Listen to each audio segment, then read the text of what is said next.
Memeriahkan hari jadi ke-9 tahun Makrografi Palembang, digelar pameran foto makro atau karya foto dunia mini di area Kayu Pinus Hutan Wisata Puntikayu Palembang. Sebanyak 50 karya foto dari 20 fotografer makro yang lolos hasil kurasi dari 150 foto kiriman para fotografer Makrografi Palembang. Menurut Ardi, gelaran pameran makrografi ini untuk memperkenalkan salah satu jenis karya foto dari dunia fotografi. Selain memperkenalkan dunia fotografi makro atau dunia mini, pameran ini juga sebagai bentuk edukasi nama serangga secara ilmiah. Selain pameran dan hunting bareng komunitas Makrografi Palembang, juga berkegiatan mengumpulkan dana bantuan untuk korban erupsi Gunung Semeru. Pameran tahun ini, Exhibition Makrografi 2021 ini kita pamerkan ini lebih ke serangga. Serangga ini lebih ke nama-nama Latin daripada genus dan ordo daripada spesies makhluk serangga tersebut, gitu kan.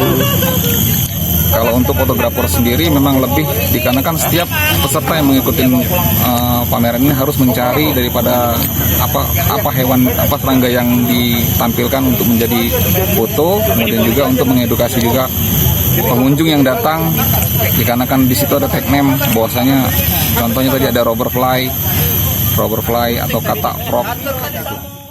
Dengan adanya pameran foto makro, menurut Ade Yusnan salah satu event yang ditunggu para penggiat dunia fotografi di Palembang, bahkan Sumatera Selatan.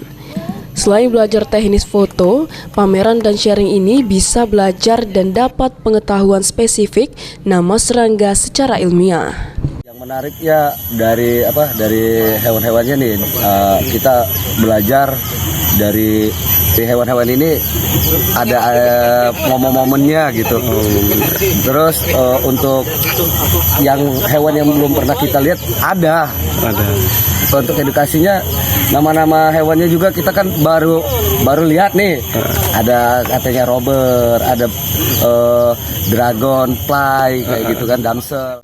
Kegiatan pameran ini sengaja dilakukan di ruangan terbuka dan alam agar tetap bisa menjaga protokol kesehatan dan lebih dekat dengan alam. Kedepannya kegiatan ini akan menjadi acara tahunan yang lebih bisa diterima masyarakat luas sebagai media edukasi anak tentang serangga dan dunia fotografi. Mardiansyah, PAL TV.